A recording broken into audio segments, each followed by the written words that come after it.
आखिरी क्लास चल रहा था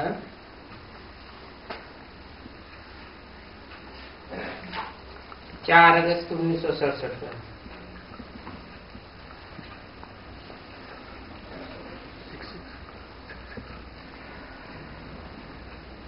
बात चल रही थी, तुम बच्चे लड़ाई के मैदान में हो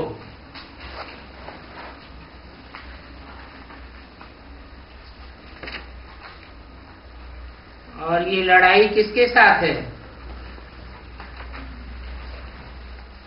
5 विकारों रूपी माया पर जीत पानी है। तमो प्रधान से सतो प्रधान बनना है। कब जीत पावेंगे?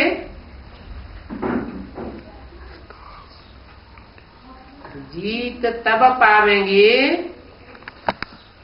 जब हिम्मत करके लड़ाई के मैदान में खड़े हो जाएंगे।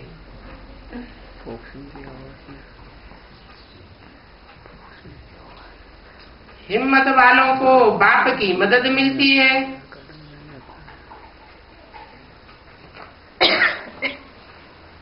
भारतवासियों को तो जरूर ही दैवी राजधानी का वर्षा चाहिए।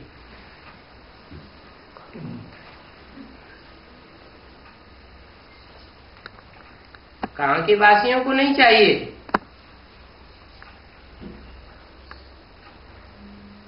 भारतवासियों को ही क्यों चाहिए?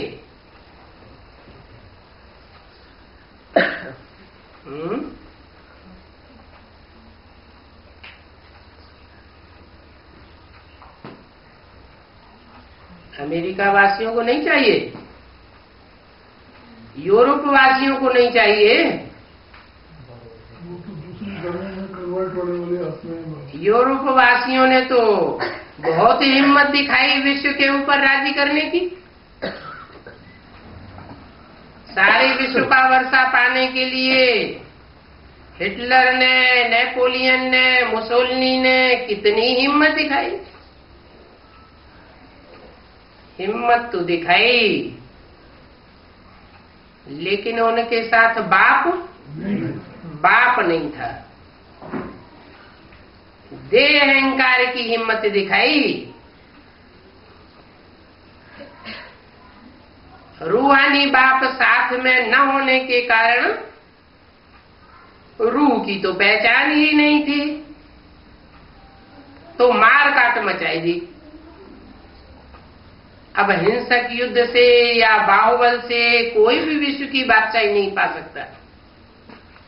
ये विश्व की बादशाही का वर्षा सिर्फ योगीश्वर परमपिता परमात्मा शिव की याद से ही मिल सकता है।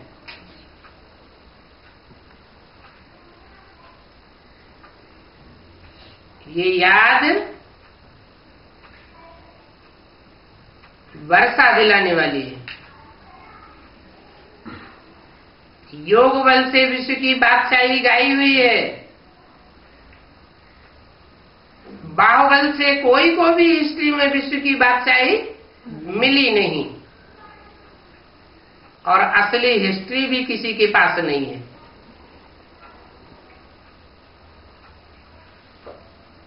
स्वर्ग की हिस्ट्री तो किसी के पास है ही नहीं। सब नरक बनाने वाले हैं। तो नरक की हिस्ट्री है, एक परमात्मा बाप ही स्वर्ग बनाने वाला है। वो ही स्वर्ग की हिस्ट्री जानता है और बताता है। तो बताते हैं कि वो स्वर्ग की बादशाही का वर्षा और विश्व की बादशाही का वर्षा भारतवासी ही लेते हैं।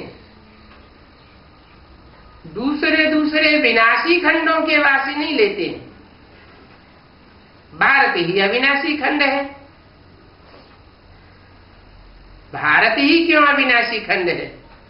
दूसरे देश, दूसरे खंड, धर्मखंड विनाश के गत में क्यों चले जाते हैं?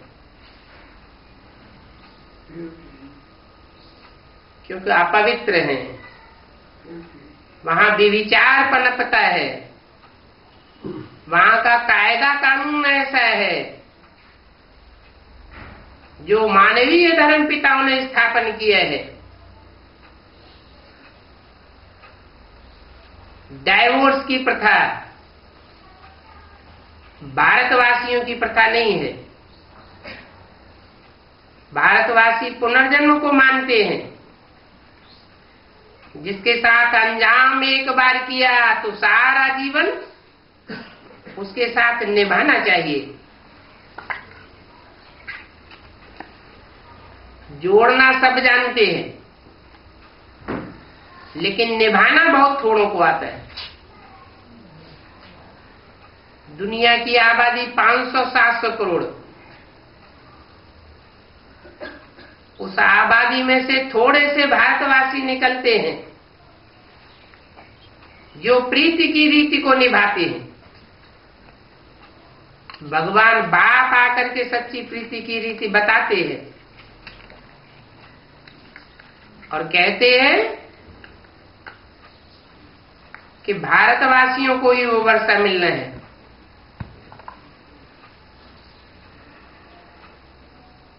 नाम क्या है? भारत। भा माने आभा, रत माना लगे रहे। कौन सी आभा? पवित्रता की ही आभा होती है। देवताओं के मस्तक के चारों ओर आभा दिखाई जाती है ना, वो कौन सी आभा है? प्योरिटी की आभा है। ये प्योरिटी क्या चीज है? एक के साथ बुद्धि योग का कनेक्शन। जैसे लक्ष्मी नारायण के चित्र में दिखाया है, राधा की दृष्टि कृष्ण में लगी हुई है और कृष्ण की दृष्टि एक राधा में लगी हुई है। और कोई में भी उनका बुद्धि योग सारे जीवन नहीं जाता।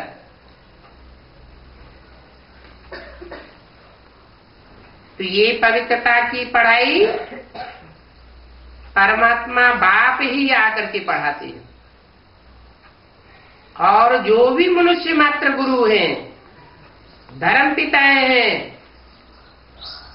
वो ऐसी पवित्रता की पढ़ाई नहीं पढ़ा सकते। इसलिए दुनिया उनके आने के बाद नरक ही नरक बनती जाती है, रौरव नरक बनती। परमात्मा बाप जो पढ़ाई पढ़ा के जाते हैं, उसके बाद ये दुनिया स्वर्ग बनती है। कारण क्या है स्वर्ग बनने का और नरक बनने का?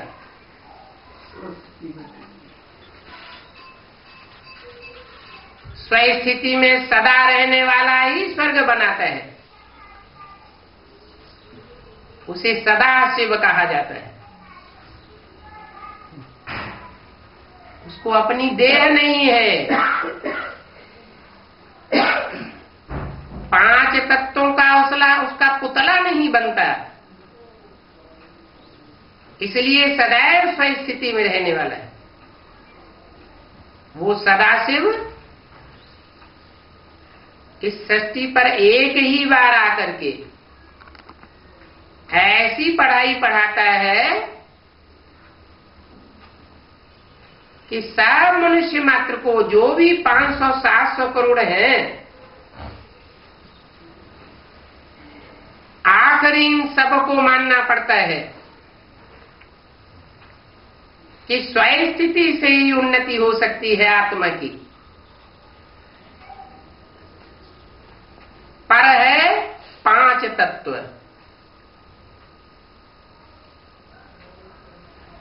ये रावण का हिस्सा है। रावण के जो 10 शीश दिखाए जाते हैं, उनमें 5 शीश हैं 5 विकारों की। काम, क्रोध, लोभ, मोह, अहंकार रूपी सिर। सिर चित्र के रूप में चित्रित हैं, तो चरित्र करने वाले भी जरूर कोई हुए होंगे 100%, जिनकी यादगार में रावण का चित्र बनाया है। 5 हो गए विकार और 5 उनकी सहयोगिनी शक्तियां, पृथ्वी, जल, वायु, अग्नि, आकाश, पंच तत्व, पंच महाभूत, ये 10 मिलकर के जो रावण का रूप बनता है, ये पर है, हमारी अपनी चीज नहीं है, आत्मा की चीज नहीं है। फिर आत्मा क्या है? आत्मा पंच तत्वों से परे है,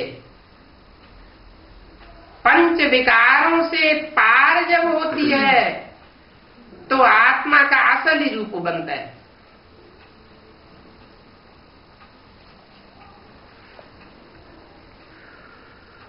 मन अमन हो जाता है ऐसी स्थिति में।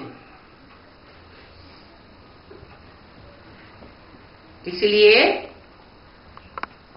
परमात्मा बाप को मन चलाने की जरूरत नहीं।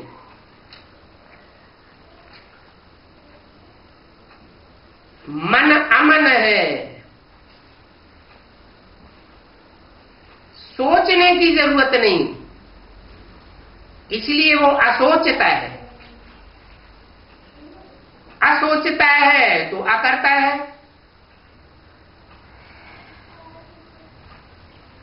अकर्ता है तो पाप पुण्य से परे है।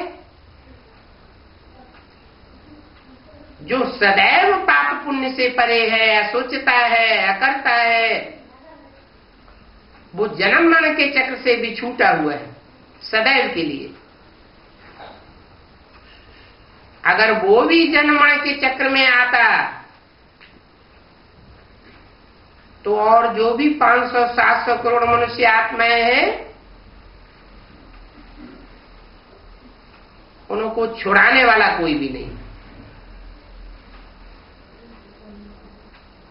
तो एक तुरिया है, वो एक है,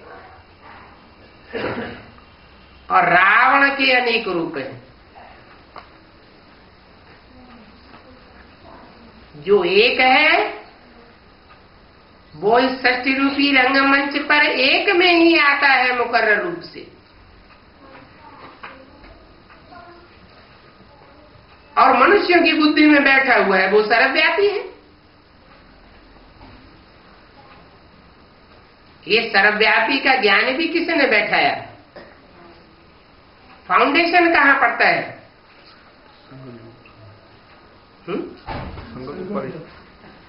फाउंडेशन भी ब्राह्मणों की संगम की दुनिया में सर्वव्यापी का पड़ता है। जो मुख से दुनिया को बोलते हैं, परमात्मा बाप सर्वव्यापी नहीं है। उनसे कोई प्रश्न करे कि सर्वव्यापी नहीं है तो एक व्यापी कहां है? चलो प्रश्न करना छोड़ दो, प्रश्न चित्त बनाने की बात भी छोड़ दी जाए। उनको अच्छी तरह समझाए भी कोई बैठ के कि एक व्यापी ऐसे है।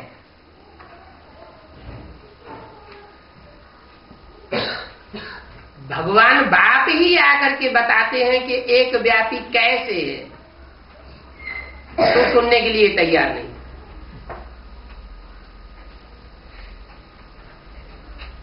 कोई भी बात होती है, सिर्फ सुनना सुनाना होता रहे और उसे समझने की बात तक न पहुंचा जाए तो सुनने सुनाने से कोई फायदा होगा? कोई फायदा नहीं हो सकता।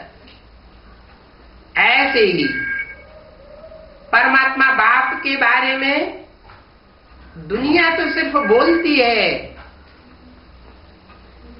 कि परमात्मा बाप सर्वव्यापी है, क्योंकि उन्हें भगवान बाप मिलता नहीं। संसार में चारों ओर अनेक जन्मों जन्मांतर से ढूंढते रहे, कहीं नहीं मिला तो आखिरी ने कह दिया सर्वव्यापी है। और अभी तो जो ब्राह्मण अपने को ब्रह्मा की औलाद कहते हैं, उनका भी यही हाल है कि कहते हैं ब्रह्मा की औलाद। ब्रह्मा नाम तब पड़ता है जब उसमें सुप्रीम सोल बाप प्रवेश करता है, और बाप ब्रह्मा के मुख से बोलता है। तो ब्रह्मा के मुख से जो बोला उसको सिर्फ सुनना सुनाने तक ही सीमित रखना है, या उसकी गहराई को भी समझना है? समझेंगे नहीं तो प्रैक्टिकल में जीवन में धारणा कैसे होगी? धारणा करने के लिए समझना जरूरी है, नहीं तो क्या होता है, मन अपना काम करता रहेगा, बुद्धि को लात लगाया हुआ है, बुद्धि काम नहीं करेगी, मन काम करता रहेगा, तो सृष्टि का निर्माण कैसे होगा ब्रह्मा का? ब्रह्मा के द्वारा जो भी सृष्टि रची जाएगी वो चंचल मन की सृष्टि रची जाएगी। चंचल मन दूसरों से प्रभावित होता रहेगा।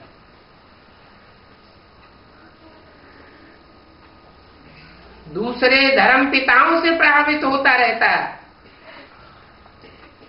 धर्म के फॉलोअर्स से प्रभावित होता रहता है। यज्ञ के आदि से ही मनूपी ब्रह्मा कहो, मनु कहो,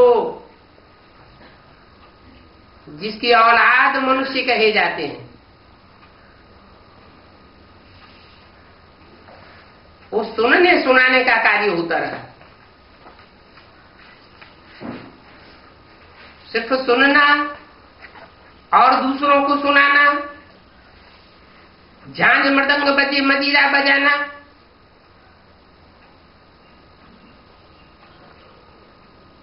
ये सिर्फ भक्ति मार्ग है जो रावण से आता है। राम को एक मुख दिखाते हैं और रावण को अनेक मुख दिखाते हैं, 10 मुख दिखाते हैं। अनेक मतें हो जाती हैं, क्योंकि असली एक नहीं मिलता तो अनेकता आ जाती है। जब एक मिलता है तो अद्वैत मत मिलती है, और अनेक मतें आती हैं तो द्वैत मत हो जाती है। 2 में से 2, फिर 2 में से 2, मतांतर बढ़ते जाते हैं, यहां तक कि तुंडे तुंडे मत भिन्ना। एक ही परिवार में 10-12 सदस्य हैं, 10-12 के 12-12 मत। एक किसी पार्टी को सपोर्ट करेगा, दूसरा दूसरी पार्टी को सपोर्ट करेगा, तीसरा तीसरी पार्टी को सपोर्ट करेगा। क्या कहेंगे? खून खराब हो गया परिवार का क्या? हाँ, विचार संसार में फैलने से परिवार का खून खराब हो गया। भगवान बाप आकर के इस खून खराबी को रोकते हैं, बताते हैं कि स्थूल खून सूक्ष्म खून से तैयार होता है। सूक्ष्म खून है मन के संकल्प। जैसे स्थूल खून 2 प्रकार का होता है, 2 प्रकार की धमनियों में बहता है, शुद्ध खून और अशुद्ध खून। ऐसे ही जो सूक्ष्म खून है वो संकल्पों का खून भी 2 प्रकार का है। श्रेष्ठ खून वो है जो परमात्मा बाप की श्रीमत से तैयार होता है। जो ब्राह्मण ब्रह्मा के मुख से निकली हुई बातों को गहराई से समझकर अपने जीवन में एक्ट में लाती है और दूसरों के जीवन को भी परिवर्तन करने के निमित्त बनती है, उनका संकल्पों का खून अपने को भी श्रेष्ठ बनाता है। मन को तो श्रेष्ठ बनाता ही है। जब मन संपूर्ण शुद्ध हो जाता है, संकल्प शुद्धि हो जाती है श्रीमत पर चलते चलते, तो तन का खून भी शुद्ध होने लगता है। आज की दुनिया में भी देखा होगा, बीमारी आती है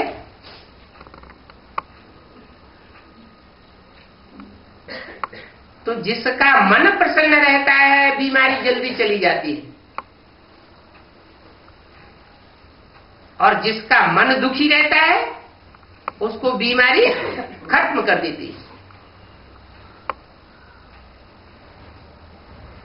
इसलिए कहते हैं मन के संकल्पों से ब्रह्मा ने सृष्टि रची। सूक्ष्म चीज का ज्यादा महत्व है या स्थूल का महत्व है? आत्मा है सूक्ष्म और देह स्थूल। आज की दुनिया किसको महत्व देती है? स्थूल शरीर को महत्व देती है। शरीर के पोषण के बारे में सोचती है। शरीर को प्रियोरिटी देने के कारण 5 तत्वों से जो बना हुआ शरीर है वो विकृति को पाता जाता है। शरीर बाद की चीज है और आत्मा पहली चीज है। जैसे कोई वृक्ष होता है तो वृक्ष में जड़ें, तना, टहनियां, पत्ते बाद की चीजें हैं। पहले क्या है? बीज है। तो जो मूल है, जो कारण है, उस कारण को पकड़ना चाहिए। उसके ऊपर कंसंट्रेशन करेंगे तो सब ठीक हो जाएगा। इसलिए बताया कि जो सदैव स्व स्थिति में रहने वाला बाप है वो स्वर्ग की स्थापना करता है। मनुष्य आत्माएं, उनमें भी कुछ श्रेष्ठ आत्माएं थोड़ी सी है जो परमात्मा बाप की पढ़ाई पढ़ाने पर स्वस्थिति में टिकने का प्रयास करती है, पुरुषार्थ करती है और नंबरवार वर्षा प्राप्त करती है। वो है भारतवासी आत्मा। कहां की वासी? भारत भी स्थूल और भारत भी चैतन्य सूक्ष्म आत्मा भी है। उस चैतन्य को जो पहचान लेते हैं, जिस चैतन्य भारत में भगवान बाप आते हैं, तो पहचानने वाले उसकी याद में रहते हैं। और जिन्होंने पहचाना नहीं, उसको नहीं पहचानते हैं तो कोई को तो पहचानते होंगे।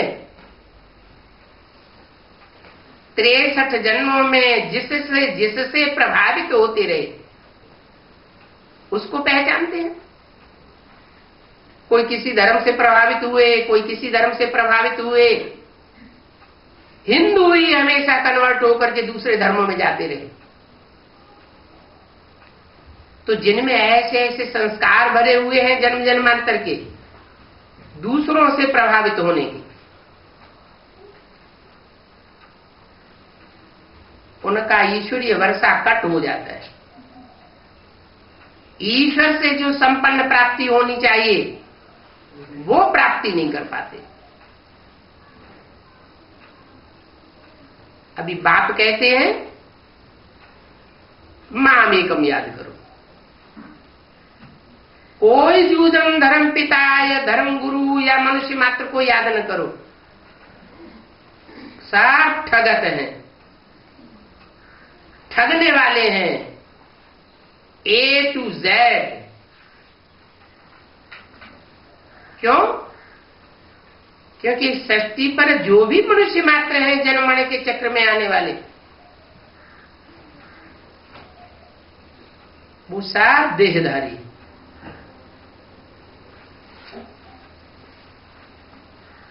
स्वारथी है। रथ माना शरीर। तो जो भी स्वार्थी है, देहधारी है,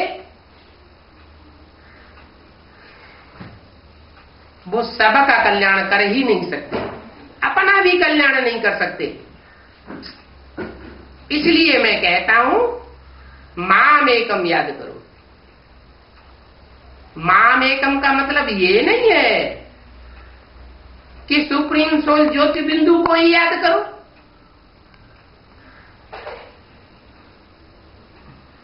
सिर्फ सुप्रीम सोल ज्योति बिंदु को ही याद किया और जिसमें प्रवेश किया उस स्वरूप को नहीं याद किया तो प्रवृत्ति नहीं बनती है।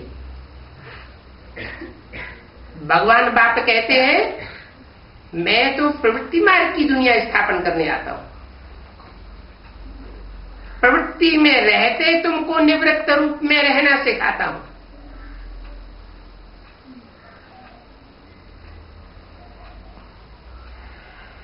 मैं आप समान बनाने आता हूं। इसका मतलब ये नहीं है कि मैं बिंदु बनाने आता हूं। इसलिए स्पष्ट किया कि बिंदु जैसे जड़वत अगर शरीर न धारण करे तो सुप्रीम सोल बाप भी बताते हैं कि मैं तो 5000 वर्ष परम धाम में रहता हूं। परम धाम में तो जैसे जड़वत स्थिति है, कोई चिंतन नहीं, कुछ होता नहीं। इस सृष्टि पर आकर के ही पार्ट बजता है, संसरण होता है जिसे संसार कहा जाता है।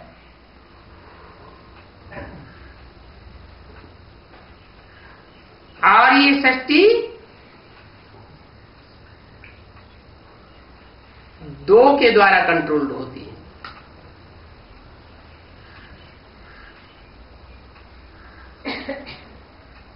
दो हिस्से हैं, एक है स्वर्ग और एक है नरक। मैं आता हूं तो स्वर्ग बना के जाता हूं। जो भी मेरे द्वारा पढ़ाई हुई पढ़ाई को पढ़ते हैं वो स्वस्थिति में स्थित हो जाते हैं। स्वस्थिति में स्थित होने वाले दुखी नहीं हो सकते, दूसरों को भी सुख देते हैं, खुद भी सुख लेते हैं। सुख देने वालों को देवता कहा जाता है। तो जो देवताएं हैं वो बहुत थोड़े हैं। कितने शास्त्रों में देवताओं का गायन है, कितनी संख्या बताई? 33 करोड़। 33 करोड़ ऐसी आत्माएं हैं जो सुख देने के प्रवृत्ति वाली है। अगर उनके द्वारा दुख देता हुआ देखने में भी आता है तो उसका कारण है विधर्मियों का प्रभाव, विदेशियों का प्रभाव।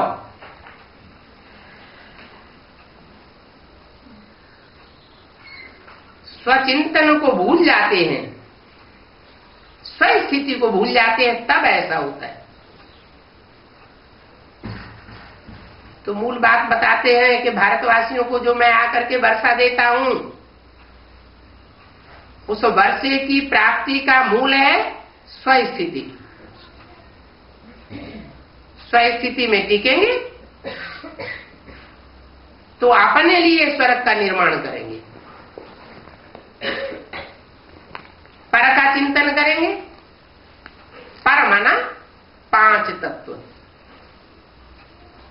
उन 5 तत्वों में पंच विकारों की प्रवेशता होती है। जब पंच विकारों में प्रवेशता होती है, किस आधार पर? अगर आत्मिक स्थिति में टिके रहे तो पंच विकारों की प्रवेशता होगी, पंच तत्वों में नहीं होती। तो आत्मिक स्थिति में टिकने वाली आत्मा पंच तत्वों को भी सात्विक बना लेती है। चोला ही सात्विक मिलता है। आज का जो चोला है उसमें 10 इंद्रियों से गंध ही गंध निकलता है, और स्वस्थिति वाले देवताओं का जो चोला होगा उसमें सुगंध ही सुगंध निकलेगी, बदबू का नाम निशान नहीं होगा। तो स्वस्थिति से स्वर्ग बनता है, माना आप भी विचारी दुनिया बनती है। और परचिंतन अर्थात देह के चिंतन से नरक बनता है। जो नरक बनता है वो देवताएं नहीं बनाते,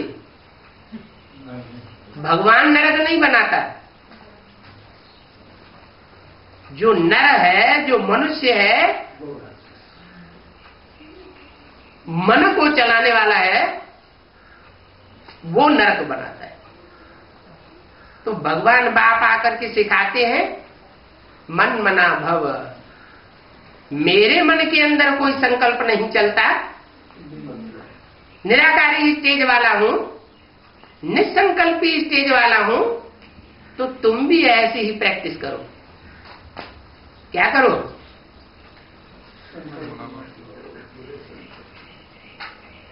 अच्छे अथवा बुरे कोई भी प्रकार की संकल्पनाएं निसंकल्प स्टेज बन जाए। मैं आत्मा ज्योति बिंदु, बस सब याद रहे। परंतु 63 जन्म की प्रैक्टिस पड़ी हुई है देह का चिंतन करने की। 63 जन्म से देहधारियों का संग करने की प्रैक्टिस पड़ी हुई है। देह को याद करेंगे, देह के संबंधियों को याद करेंगे, देह के पदार्थों को याद करेंगे। याद किए बगैर जैसे चैन नहीं पड़ता। तो बाप ये प्रैक्टिस सिखाते हैं।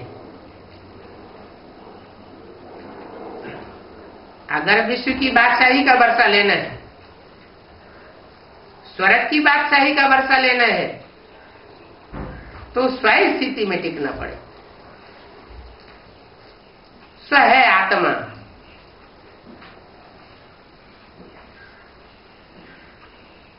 एटम की तरह सूक्ष्म है। वो एटम होता है जड़।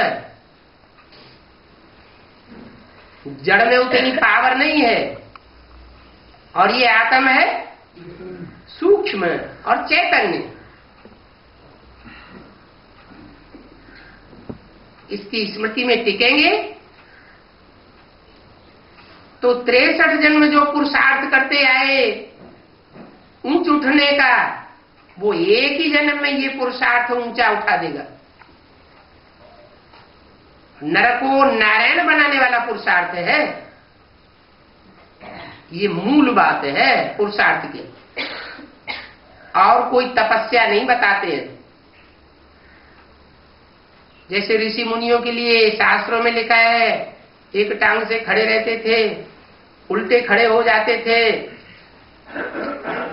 प्राणायाम चढ़ाए देते थे, ऐसा देह का कोई पुरुषार्थ नहीं सिखाते, सिर्फ कहते हैं खाते पीते उठते बैठते चलते फिरते कोई भी कर्म इंद्रियों से कर्म करते, सिर्फ क्या करो, मुझे याद करो। जैसे को याद करेंगे तो रिजल्ट क्या होगा, वैसे ही बन जाएंगे। चोर डकैतों का संग करेंगे, चोर डकैतों को याद करेंगे तो चोरी के गुण आ जाएंगे। ऊंचे ऊंचे बाप को याद करेंगे तो ऊंचे ऊंचे बाप समान बन जाएंगे। जब ऊंचे ऊंचे कहा जाता है तो परमधामवासी ज्योति बिंदु शिव के लिए नहीं कहा जाता है, किसके लिए कहा जाता है, जो ऊंचे ऊंचे परमधामवासी ज्योति बिंदु शिव इस सृष्टि के हीरो पार्टधारी में प्रवेश करता है, उस साकार के साथ निराकार की याद को श्रेष्ठ ते श्रेष्ठ कहा जाता है। श्रेष्ठ ते श्रेष्ठ और भ्रष्ट ते भ्रष्ट, ऊंच ते ऊंच और नीच ते नीच, ये इस दुनिया की बात है, इस सृष्टि की बात है या परमधाम की बात है। परमधाम में तो सब आत्माएं ज्योति बिंदु बिंदु बिंदु एक जैसे, वहां न कोई ऊंचे है न कोई नीचे। ऊंच और नीच बनते हैं ऊंच नीच कार्य से। ऊंच कार्य करते हैं तो ऊंच बनते हैं, नीच कार्य करते हैं तो नीच बनते हैं। सबसे जास्ती ऊंचे ऊंचे पार्टधारी कौन है, ऊंचे ऊंचे पार्टधारी जो होता है उसके भक्ति मार्ग में मंदिर बनते हैं, ऊंचे ऊंचे स्थान में, ऊंची स्टेज की यादगार है। और थोड़े मंदिर नहीं बनते हैं, जो ऊंचे ऊंचे है उसके ढेर के ढेर मंदिर बनते हैं। थोड़ी सी यादगार नहीं है। जो विदेशों में खुदाइयां हुई हैं, उन खुदाइयों में भी वो ऊंची यादगार मिली है। शिवलिंग मिले हैं, निराकारी स्टेज वाला विग्रह मिला है। भारत की परंपरा में उस विग्रह का नाम शंकर है और जैनियों की परंपरा में उस विग्रह का नाम तीर्थंकर है। तीर्थंकर नाम क्यों पड़ा? तीर माना किनारा। जैसे कोई गहरी नदी में डूब रहा हो तो डूबते हुए को कोई सहारा चाहिए, तो भगवान बाप आकर के सहारा बनते हैं, खिवैया बनते हैं, शरीर रूपी नैया को एक किनारे लगा देते हैं। किनारा माना तीर। नदी के दो तीर होते हैं, तो एक किनारे लग जाना माना किनारा मिल गया। और किनारा भी ऐसा नहीं, श्रेष्ठ से श्रेष्ठ किनारा। किनारे लगाने वाला, तीर पर ले जाने वाला माना तीर्थंकर। था माने स्थान।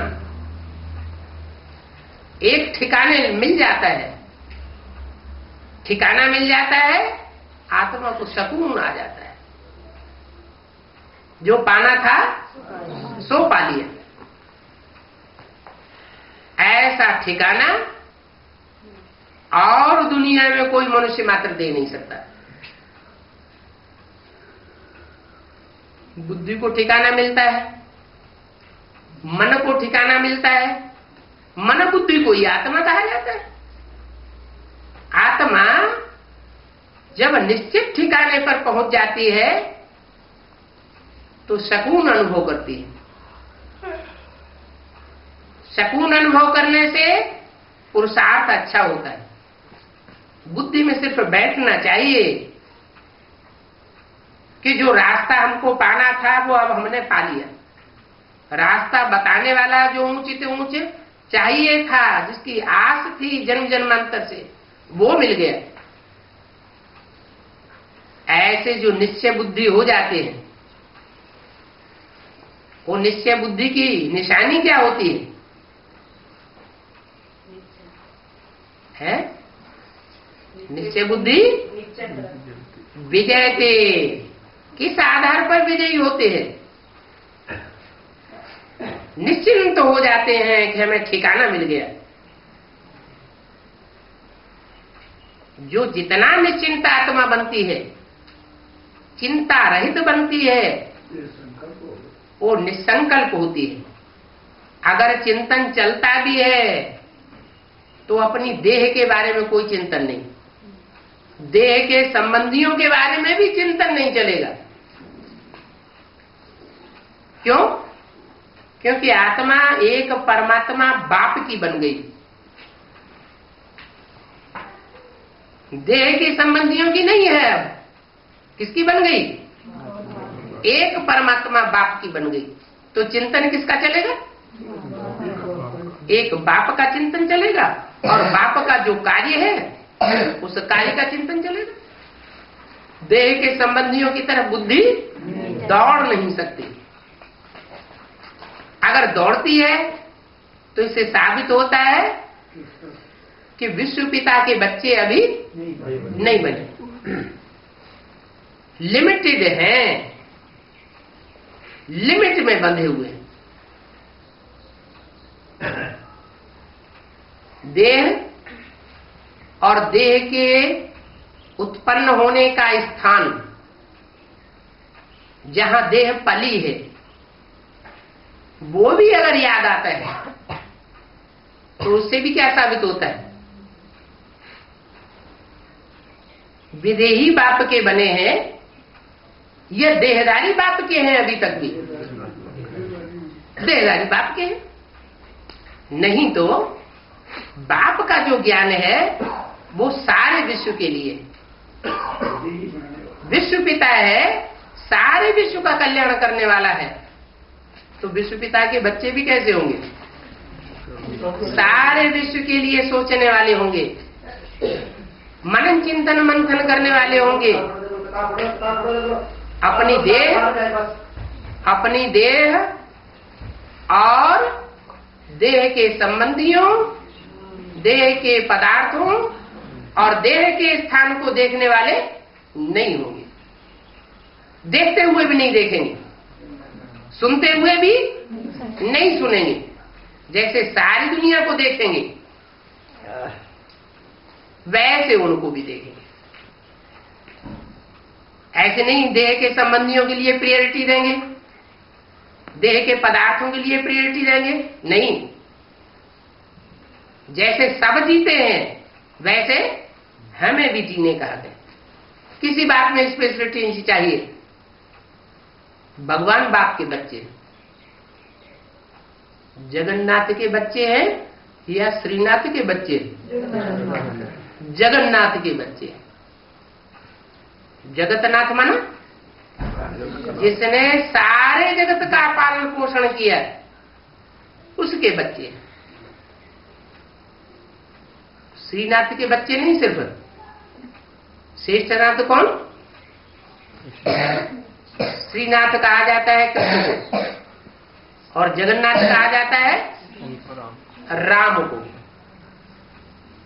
वो जगन्नाथ है सारे विश्व के प्रति सोचने वाला, कल्याण करने वाला, और वो श्रीनाथ है सिर्फ देव आत्माओं के लिए सोचने वाला। देव आत्मा है भारत की। कहां की है? विदेश की है कि भारत की है? भारत की। और सारा विश्व है सारे जगत का। सारे विश्व का कल्याण करना है या सिर्फ भारत का करना है? आम सारे विश्व का कल्याण और खास भारत का कल्याण करना है। खास भारत का कल्याण क्यों करना है? क्योंकि पता है जो विदेशी है, जो मूल रूप में विधर्मी है, वो 84 जन्म लेने वाले हैं ही नहीं। जब 84 जन्म ही उनके नहीं होते हैं पूरे, तो वो बाप से वर्षा लेंगे और तो विरोध करेंगे। अंत में बाप का विरोध करेंगे, बाप के बच्चों का विरोध करेंगे और विरोध करके अलग हो जाएंगे, विघ्न डालेंगे। उनके जन्म ही कम होते हैं। 83 जन्म होंगे, 82 जन्म होंगे, 81 जन्म होंगे, कम जन्म होंगे, पूरे 84 जन्म नहीं ले सकते। जो पूरे 84 जन्म लेने वाले हैं वो है बाप के सगे बच्चे, पक्के भारतवासी। आदि से लेकर के अंत तक बाप के साथ नंबरवार पार्ट बजाने वाले हैं। उनमें भी नंबरवार है। श्रेष्ठ से श्रेष्ठ जिनको नंबर मिलता है वो सिर्फ है 8। लेकिन माया उनको भी नहीं छोड़ती है। माया दुनिया में किसी को छोड़ती है? इसलिए माया रावण भी सर्वशक्तिवान कहा जाता है, राम भी सर्वशक्तिवान कहा जाता है। फिर दोनों में अंतर क्या है?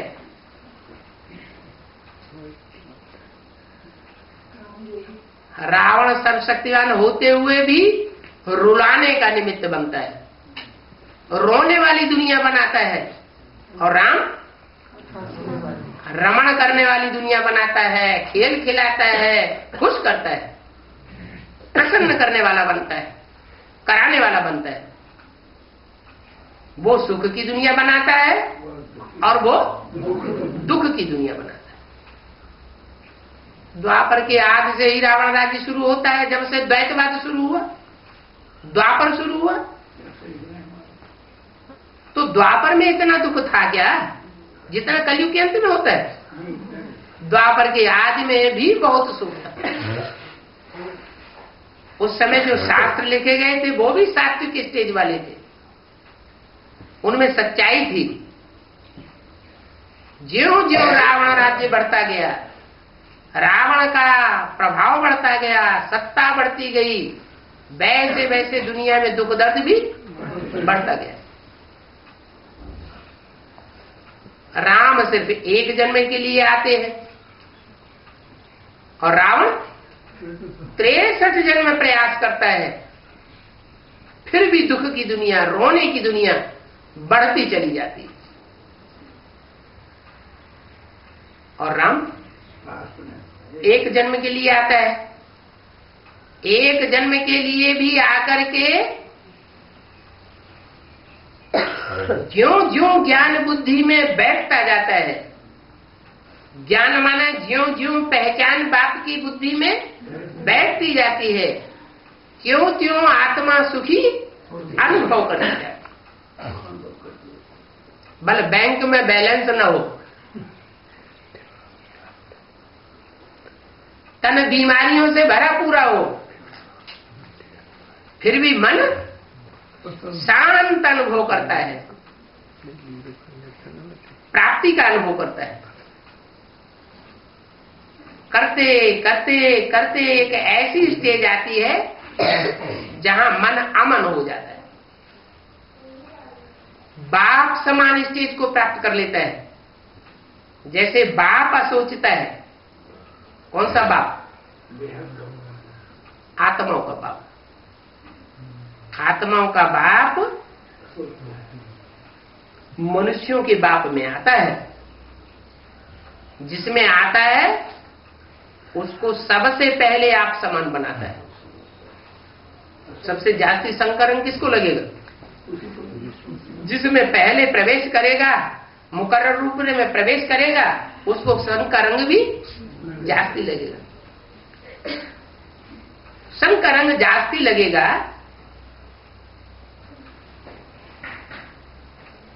तो बच्चों के मुकाबले पहले पहले स्वर्ग में कौन जावेगा?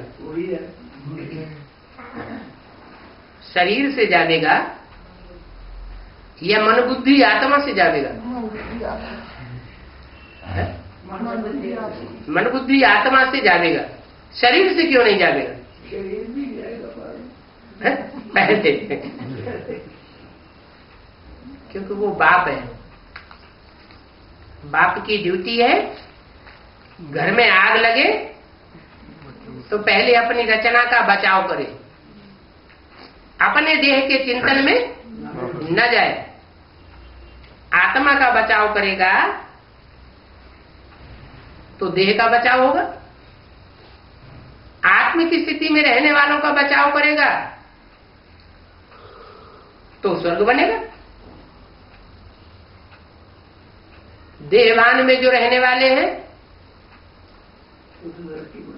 उनका बचाव नहीं करेगा। क्यों? क्योंकि सदा स्वस्थिति में रहने वाले बाप के बच्चे ही नहीं बने नहीं है तो उनका बचाव दुनिया में कोई कर भी नहीं सकता। फिर विश्व कल्याणकारी कैसे है? फिर उसे विश्व कल्याणकारी कैसे कहा जाए? विश्व कल्याणकारी ऐसे कि जो भी संसार में दूसरे दूसरे धर्म, विश्व धर्म फैले हुए हैं, उन विश्व धर्मों में से चुनी हुई श्रेष्ठ श्रेष्ठ आत्माओं को माला के रूप में संगठित कर लेता है। तो वो माला ही जैसे कि श्रेष्ठ आत्माओं का विश्व बन जाता है। कोई कह नहीं सकता कि दूसरे धर्म का कल्याण नहीं किया। क्या नई शक्ति होगी, उसमें आबादी कितनी होगी? 9 लाख आबादी होगी। तो जो भी 9 लाख आबादी होगी उसमें हर धर्म के चुने हुए बीज होंगे, हर धर्म की चुनी हुई आधारभूत आत्माएं होंगी। इसलिए कोई कह नहीं सकता कि विश्व धर्मों का पोषण नहीं किया। स्वार्थ आ गया नहीं। विश्व की हर धर्म की श्रेष्ठ आत्माएं चुन करके नई दुनिया में पहुंचती है। किसी शास्त्रों में भी लिखा हुआ है, सृष्टि का विनाश हुआ तो 108 दुनिया के श्रेष्ठ बीजों को चुन करके नवैया में रख लिया कि जब नई सृष्टि शुरू होगी तो इस तरह शुरू हो जाए। बीज का विनाश होगा नहीं तो सृष्टि का भी विनाश नहीं होगा। उन बीजों में भी नंबर बार होते हैं। श्रेष्ठ से श्रेष्ठ बीज हैं 8, फिर दूसरे नंबर पे है 108, उनमें 2 8 ऐड हो जाते हैं। तीसरे नंबर पर है 16,108, वो 8 और 108 16,000 में ऐड हो जाते हैं। फिर लाख, 2 लाख, ऐसे संख्या बढ़ती चली जाती है। इसलिए जब रुद्र यज्ञ रचते हैं तो कितने शालिग्राम बनाते हैं? 1,00,000 2 लाख शालिग्राम बनाते हैं। कहीं बोला 4 लाख बनाते हैं, 9 लाख बनाते हैं। इतने कोई बना ही भी नहीं सकता। भगवान भी आकर के इतनी आत्माओं को आत्म की स्थिति में स्थित नहीं करा सकता। सिर्फ कितनी आत्माओं को आत्म की स्थिति में पढ़ाई पढ़ाकर ठहराता है? 1,00,000 2 लाख। लाख कहो रुद्रमाला के बीच और 1 लाख विजयमाला के बीच। वो शालिग्राम के रूप में बनाए जाते हैं, सुबह को बनाते हैं और शाम को तोड़ देते हैं, मिट्टी के बनाते हैं। ये शरीर क्या है? मिट्टी का शरीर है। सुबह को बनाते हैं मतलब सतयुग रूपी सवेरा जब होता है उस समय वो शालिग्राम तैयार हो जाते हैं नई सृष्टि चलाने के लिए। और जब कलयुग रूपी घोर अंधेरा होता है, कलयुग जाने वाला होता है, तो वो टूट जाते हैं। ये टूटना और ये बनना कल्प कल्प चलता रहता है। तो शास्त्रों में देखो, भक्ति मार्ग में कैसी कैसी बातें शास्त्रों से निकली हैं। देखिए, शास्त्र झूठे क्यों बताते हैं? इसलिए झूठे बताते हैं कि शास्त्र के बनने की शुरुआत कलयुग के अंत में, कलयुग आदि में, मध्य में, या द्वापर के मध्य में हुई, या द्वापर के आदि में हुई। द्वापर के आदि में जब शास्त्र बने थे तो उनमें सच्चाई थी। तो जो सच्चाई थी वो सच्चाई अभी भी मिक्स है। ऐसे नहीं सारे शास्त्र झूठ हो गए।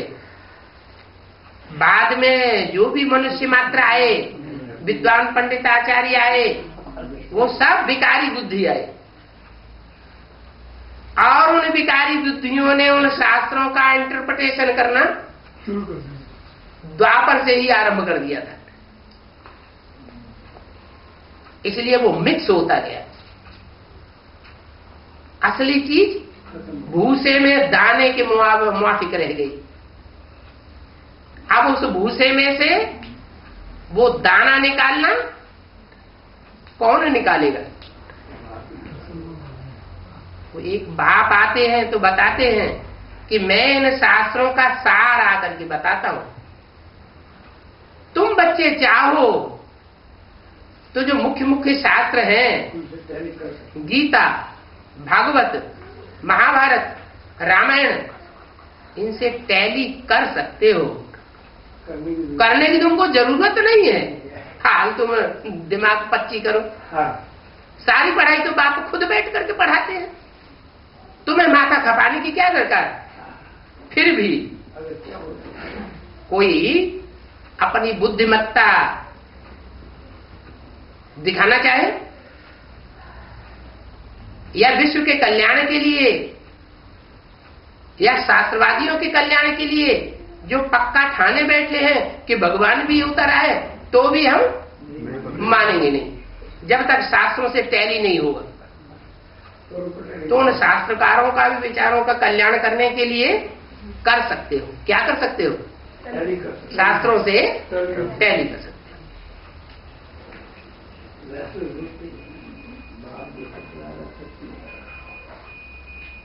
ओम शांति।